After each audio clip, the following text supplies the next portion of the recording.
दोस्तों बहुत बहुत स्वागत है आप सभी एक बार फिर से। दोस्तों आज पूरे दिन की कई महत्वपूर्ण और बड़ी खबरें निकल कर आ रही हैं, तो बारी बारी से सब खबरों को हम इस वीडियो में आपको बताने वाले हैं। तो दोस्तों वीडियो को बिना आगे बढ़ाए लास्ट तक जरूर देखिएगा, क्योंकि सारी खबरें बहुत ही महत्वपूर्ण हैं। तो चलिए देख लेते हैं कि पहली बड़ी खबर क्या निकल कर आ रही है।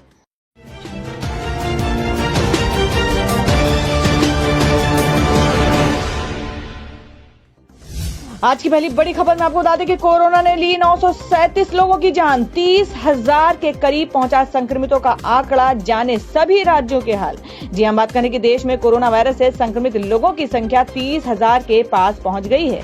केंद्रीय स्वास्थ्य मंत्रालय की तरफ से जारी आंकड़ों के मुताबिक कोरोना महामारी से देश में अब तक के 937 लोगों की जान चली गई है और 29,974 लोग संक्रमित हुए हैं। इसमें पिछले 24 घंटे में सामने आए 1,594 मामले और 51 लोगों की जान जिसकी गई है। और आपको बता दें महाराष्ट्र में मुंबई और पुणे के बाद औरंगाबाद जिला कोरोना वायरस का केंद्र बनते जा रहा है और 24 घंटे के भीतर संक्रमितों की संख्या दोगुने से ज्यादा हो गई है। सोमवार को यहाँ कुल 53 मरीज थे, मंगलवार को यहाँ की संख्या 105 हो गई। और वहीं अहमदाबाद गुजरात की बात करें तो गुजरात में भी तेजी से बढ़ रहे हैं संक्रमण की चपेट में स्वास्थ्य कर्मी भी आ रहे हैं। और मंगलवार को अहमदाबाद के एसवीपी अस्पताल के 3 डॉक्टर्स भी कोरोना से संक्रमित पाए गए हैं। और उत्तर प्रदेश की बात करें तो उत्तर प्रदेश में संक्रमितों की संख्या 2043 हो गई है। 2000 से ज्यादा संक्रमितों वाला देश का 7वां राज्य बन गया है। और उत्तर प्रदेश मंगलवार को 57 नए मामले सामने आए हैं। इसमें से गौतम बुद्ध नगर में सामने आए 5 मामले भी शामिल हैं। जिले में संक्रमितों की संख्या 134 हो गई है। राज्य में सबसे ज्यादा प्रभावित जिलों में गौतम बुद्ध नगर, आगरा और लखनऊ प्रमुख है। और वहीं तमिलनाडु की बात करें तो तमिलनाडु भारत के राज्यों में तमिलनाडु और आंध्र प्रदेश में संक्रमण की स्थिति गंभीर होती जा रही है। तमिलनाडु में और 121 नए मामले सामने आए हैं। और अब पश्चिम बंगाल की बात करें तो पश्चिम बंगाल में भी तेजी से नए मामले सामने आ रहे हैं। मंगलवार को 28 मामले सामने और संक्रमितों की संख्या 663 पर पहुंच गई है। और जम्मू कश्मीर में भी 19 नए मामले सामने आए हैं। एक मरीज की जान भी चली गई। राज्य में संक्रमितों का संख्या 565 तक पहुंच गई है।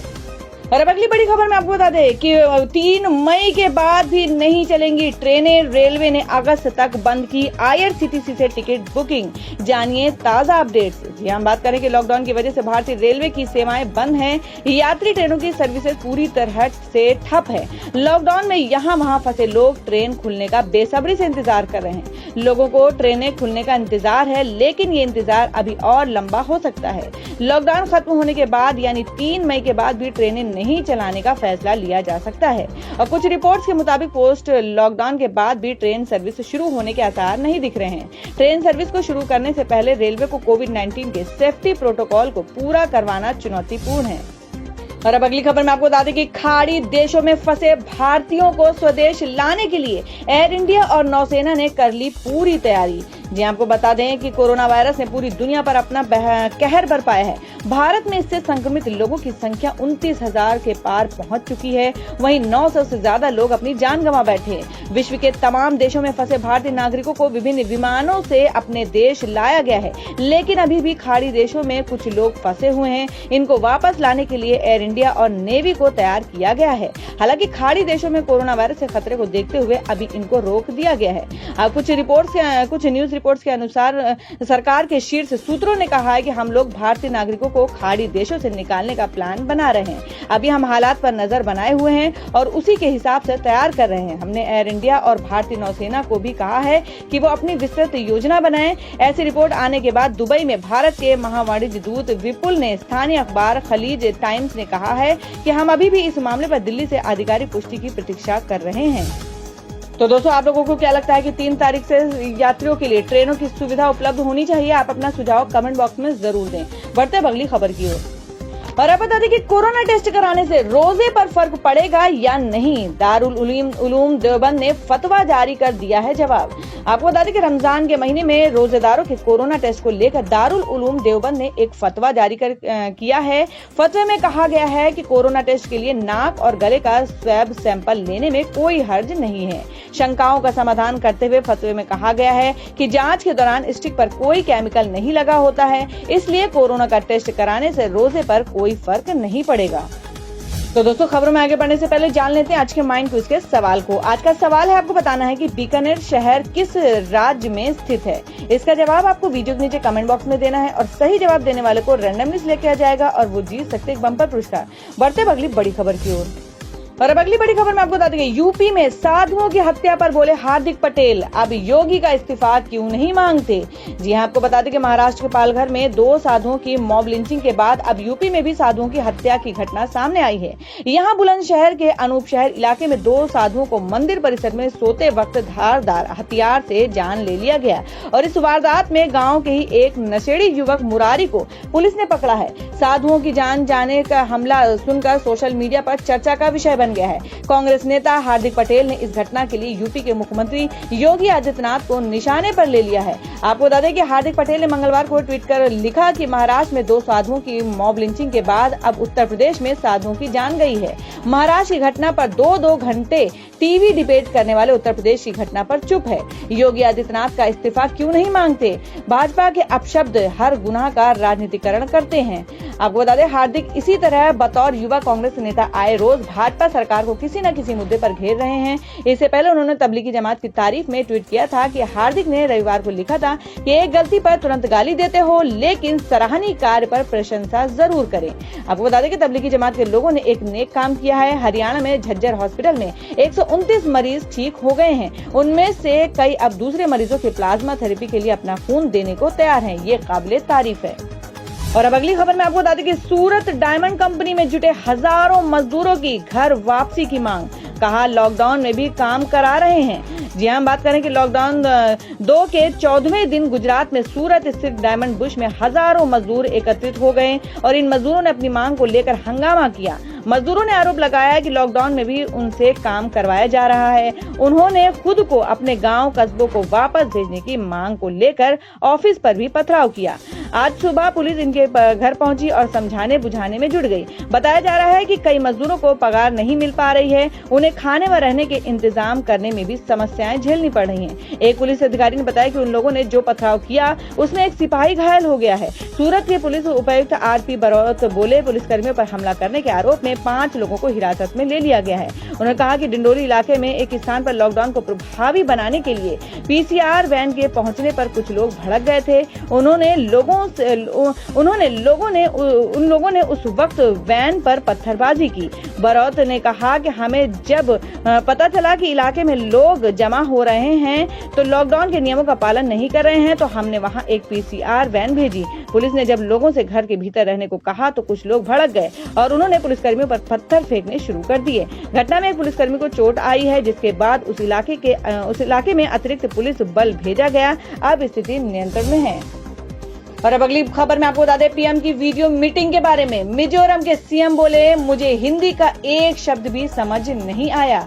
जी आपको बता दें कि प्रधानमंत्री नरेंद्र मोदी ने सोमवार को देश के कोरोना वायरस महामारी के कारण उत्पन्न स्थिति पर चर्चा के लिए सभी राज्यों के मुख्यमंत्रियों के साथ वीडियो कॉन्फ्रेंस के जरिए बात की और इस मीटिंग में अलग अलग राज्यों के मुख्यमंत्रियों ने पीएम मोदी के सामने 3 मई खत्म हो रहे लॉकडाउन को लेकर अपनी राय दी। लेकिन कुछ मुख्यमंत्री इस दौरान नाराज नजर आए। उनमें एक है मिजोरम के मुख्यमंत्री जोरामथंगा। मिजोरम के मुख्यमंत्री हिंदी समझने में उनको हुई परेशानी। कोरोना महामारी को लेकर पीएम मोदी ने 9 राज्यों के मुख्यमंत्रियों से वीडियो कॉन्फ्रेंसिंग के जरिए बातचीत की थी। इस दौरान सभी मुख्यमंत्री को बोलने के लिए एक निर्धारित समय दिया गया था। इस बैठक में अधिकतर मुख्यमंत्रियों की प्रमुख समस्या संकट के समय में राज्यों को कम वित्तीय सहायता मिलने की थी, जिसके लिए उन्होंने केंद्र सरकार से गुहार लगाई। लेकिन मिजोरम के मुख्यमंत्री को इस दौरान एक नई समस्या का सामना करना पड़ा। जब मिजोरम के मुख्यमंत्री जोरामथंगा पीएम के साथ हुई मीटिंग के बाद बाहर निकले तो वे थोड़े परेशान नजर आए। जब पत्रकारों ने सीएम जोरामथंगा से पीएम मोदी के साथ कोरोना संकट पर हुई बातचीत को लेकर सवाल पूछे तो उन्होंने कहा कि मुझे एक भी शब्द समझ में नहीं आया, क्योंकि वे सभी मीटिंग में हिंदी में बात कर रहे थे और मुझे हिंदी का एक शब्द भी समझ में नहीं आया। पीएम से चर्चा में हिमाचल प्रदेश के मुख्यमंत्री जयराम ठाकुर, मेघालय के सीएम कोनराड संगमा, मिजोरम से सीएम जोरामथंगा, पुडुचेरी से नारायणसामी, उत्तराखंड के CM Trivendra Singh Rawat, Bihar CM Nitish Kumar, Gujarat CM Vijay Rupani, Haryana के सीएम मनोहर लाल खट्टर और ओडिशा के सीएम नवीन पटनायक की जगह स्वास्थ्य मंत्री शामिल हुए। तो दोस्तों, खबरों में आगे बढ़ने से पहले एक बार फिर से आपको याद दिला दें कि अगर आपने अभी तक के हमारी वीडियो को लाइक नहीं किया तो जल्दी से वीडियो को लाइक कर दें, क्योंकि आपका एक लाइक हमारे लिए बहुत ही महत्वपूर्ण होता है। और अगर आप हमारे चैनल पर नए हैं तो चैनल को जरूर सब्सक्राइब कर लें और बेल के बटन को भी जरूर हिट कर दें। और हमारी पूरी न्यूज को जानने के लिए वीडियो को लास्ट तक जरूर देखें। बढ़ते हैं अगली बड़ी खबर की ओर। और अब अगली बड़ी खबर में आपको बता दें, कोरोना के चलते फल फूल व सब्जी पैदा करने वाले किसान परेशान, सरकार को देना होगा ध्यान। जी हां, आपको बता दें कि देश में कोरोना संक्रमण से बचने के लिए लॉकडाउन 2 का पीरियड चल रहा है। मानव सभ्यता पर आए खतरे को समाप्त करने के लिए सभी लोगों की हालत ये है कि उनकी रोजमर्रा की जिंदगी ना तो पटरी पर ठीक ढंग से चल रही है और ना ही कोई काम धंधा व्यापार चल रहा है। कोरोना काल के हालात देखकर ऐसा लगता है कि मानो जिंदगी बंद कमरे में रहकर एकदम थमसी गई है। देश के सभी वर्ग के लोगों को जीवन बचाने के संघर्ष में जबरदस्त आर्थिक हानि उठानी पड़ रही है। इस भयंकर संकट के चक्रव्यूह में देश का किसान भी बुरी तरह फंस गया है। हालांकि हर व्यक्ति जानता है कि जान है तो ही जहान है। लॉकडाउन के चलते वैसे हर किसी व्यक्ति को कुछ न कुछ मुश्किलों का सामना करना पड़ रहा है, लेकिन अब हमारे देश के किसानों को दिन प्रतिदिन बहुत ज्यादा मुश्किल हालातों का सामना करना पड़ रहा है। आज हम विशेषकर फल फूल और सब्जियां उगाने वाले किसानों की स्थिति के बारे में जानते हैं। इन किसानों को उपज की मांग बेहद कम होने के चलते लॉकडाउन में काफी जबरदस्त आर्थिक नुकसान हो रहा है। वहीं रही सही कसर लॉकडाउन में शासन प्रशासन व पुलिस की सख्ती के चलते साधनों के न मिलने के कारण अधिकांश राज्यों के किसान फल फूल व सब्जियों को अपने पास की मंडियों तक में भी नहीं पहुंचा पा रहे हैं, जिसकी वजह से किसानों की तैयार फसल खेतों में खड़े खड़े बर्बाद हो रही है और वक्त का मारा बेचारा किसान गुमसुम लाचार व मजबूर होकर अपनी बर्बादी को खेत में बैठकर देख रहा है। उसकी पथराई आंखों को उम्मीद कि कोई दूर दूर तक किरण नजर नहीं आ रही है। उसको इस बर्बादी के चक्रव्यूह से बाहर निकालने का कोई रास्ता सूझ नहीं रहा है। आजकल वह बेहद परेशान है। और अब अगली खबर में आपको बता दें कि सोने की कीमतों में आई अच्छी खासी गिरावट, चांदी भी लुढ़की। जानिए क्या है भाव। जी हम बात करें कि वायदा बाजार में मंगलवार को सोने चांदी के भाव में अच्छी खासी गिरावट देखने को मिल रही है। आपको बता दें कि MCX एक्सचेंज पर 0.51% या 236 रुपए की गिरावट के साथ 45,955 रुपए प्रति 10 ग्राम पर ट्रेंड कर रहा था सोना। वहीं मंगलवार शाम 5 अगस्त 2020 के सोने के वायदे कीमत MCX पर 0.48% या 223 रुपए की गिरावट के साथ 46,130 रुपए प्रति 10 ग्राम पर ट्रेंड कर रही है।